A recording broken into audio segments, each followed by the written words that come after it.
తెలంగాణలో హనుమంతుడి గుడి లేని ఊరు లేదన్నారు మాజీ మంత్రి ఎమ్మెల్యే హరీష్ రావు.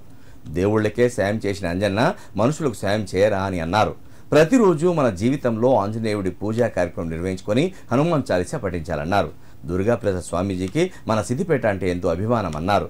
ఈ సంవత్సరం సిద్దిపేటకు వచ్చి ఒకరోజు మాలవారి చేతి మీదుగా వేసుకునే అవకాశాన్ని కల్పించారని చెప్పారు. సిద్దిపేటలో శ్రీ హనుమాన్ తెప్పోత్సవం కనుల పండువగా సాగింది.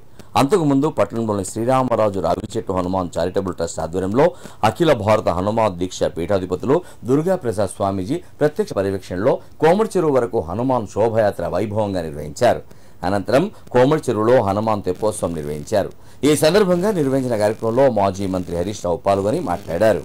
హనుమాన్ దీక్షకు పెట్టింది పేరు మన సిద్దిపేట అని, విజయవాడ కృష్ణానదిపై జరిగే తెప్పోత్సవం 6 ఏళ్లుగా మన సిద్దిపేటలో జరుపుకోవడం ఆంజనేయుడి ఆశీర్వాదంగా భావిస్తున్నానని అన్నారు.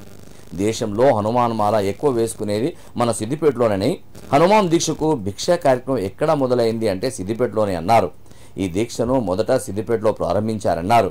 సిద్దిపేట ధార్మిక కార్యక్రమాలకు పెట్టింది పేరని, అమర్నాథ్, కేదార్నాథ్ అన్నదాన సేవలు నిర్వహిస్తున్నది మన సిద్దిపేట ధార్మిక సంస్థలేనన్నారు. అంజన దయతో మళ్లీ మన తెలంగాణకు మంచి భవిష్యత్తు రావాలన్నారు. మరోసారి ఈ కార్యక్రమాన్ని ఇంత బ్రహ్మాండంగా నిర్వహించిన దుర్గాప్రసాద్ స్వామీజీకి హరీష్ రావు కృతజ్ఞతలు తెలిపారు. అనంతరం దుర్గాప్రసాద్ స్వామీజీ భక్తులను ఉద్దేశించి అనుగ్రహ భాషణం చేశారు. దీక్ష నియమాలు పాటించాల్సిన పద్ధతులను వివరించారు. కార్యక్రమంలో హనుమాన్ ట్రస్ట్ సభ్యులు, హనుమాన్ స్వాములు పాల్గొన్నారు. మీలో ఉండే అద్భుత శక్తి, మీలో అద్భుత శక్తి ఉంది, మీకు తెలియట్లేదు. మీలో అద్భుతమైన మిషన్ ఉంది, అది మీకు తెలియదు, మాకు తెలుసు. ఆ శక్తిని దుర్వినియోగం చేసుకోకుండా సద్వినియోగం చేసుకునేట్టుగా, మీకు మీరు ఉపయోగపడేట్టుగా, సమాజానికి ఉపయోగపడేట్టుగా అది సంకల్పం చేసుకోండి.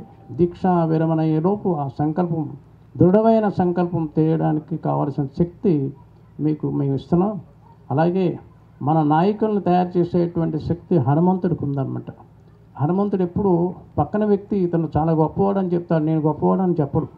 మరి అలాంటి మహత్తరమైనటువంటి హనుమంతుడి యొక్క భక్తులుగా మీరంతా ఉండి మీరు చేయాల్సినటువంటి చిన్న పని ఏంటి, అఖిల భారత శ్రీ హనుమాన్ దీక్షా సేవా సమితి పూర్వం ఉండేటువంటి రాష్ట్ర కమిటీని రద్దు చేసాం. ఇప్పుడు మీరు యువకులను తీసుకుంటున్నాం. గ్రామ, మండల, జిల్లా, రాష్ట్ర స్థాయిలో యువక నాయకులు కావాలి. ఇదేదో దీక్ష ముక్కు మూసుకొని జపం చేయడం కాదు.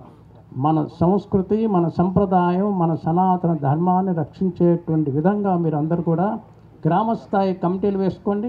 ఇప్పుడు మన ఉమ్మడి జిల్లా ఇన్ఛార్జెస్ 2 ఏర్పాటు చేసాం.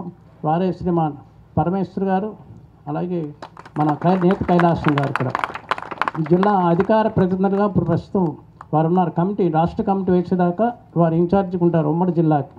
అలాగే యువ నాయకులకు సంబంధించిన, యూత్ సంబంధించినటువంటిలో మన లోకేష్ బాబుని మొన్నే అనౌన్స్ చేస్తాం, ఇక్కడే ఉన్నాడు ఆయన కూడా. మరి ఆయన యువకులందరినీ ఒక కమిటీ వేయమని చెప్పాం అనమాట. అలాగే తన్నీర్ హరీష్ రావు గారు కూడా వారు దీనికి సంపూర్ణ మద్దతు ఇస్తున్నారు అందరికీ కూడా, మీ అందరికీ కూడా. విజయవాడలో జరిగే తెప్పోత్సవం మన తెలంగాణ రాష్ట్రంలో 6 సంవత్సరాలుగా మన సిద్దిపేటలో ఈ తెప్పోత్సవం జరుపుకోవడం అంటే అది దుర్గాప్రసాద్ స్వామీజీ గారి ఆశీస్సులు మాత్రమే. వారి ఆశీస్సులతో స్వయంగా వారే ఇక్కడికి విచ్చేసి ఈ తెప్పోత్సవాన్ని జరపడం నిజంగా మనందరి పూర్వజన్మ సుకృతం.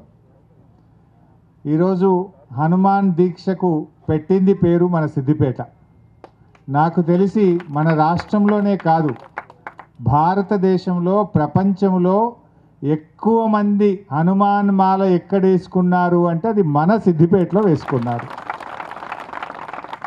హనుమాన్ దీక్ష పరులకు భిక్షా కార్యక్రమం ఈ రాష్ట్రంలో ఎక్కడ మొదలైంది అంటే అది మన సిద్దిపేటలో మొట్టమొదలు ప్రారంభమైంది.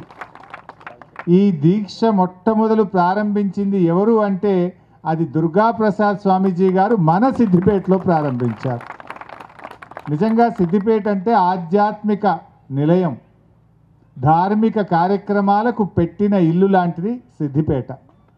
మనము అమర్నాథ్లో అన్నదాన సేవ కానీ, కేదార్నాథ్లో అన్నదాన సేవ కానీ, అదేవిధంగా అయ్యప్ప స్వాముల కోసం మరి కార్యక్రమాలు కానీ, ఇటు హనుమాన్ దీక్ష పరులకు చేస్తున్న కార్యక్రమాలు, ఏ కార్యక్రమమైనా ధార్మిక కార్యక్రమం అంటే మన సిద్దిపేట ముందుంటుంది. సో అలాంటి సిద్దిపేటలో ఈరోజు తెప్పోత్సవ కార్యక్రమం కూడా జరగడం నిజంగా చాలా సంతోషం.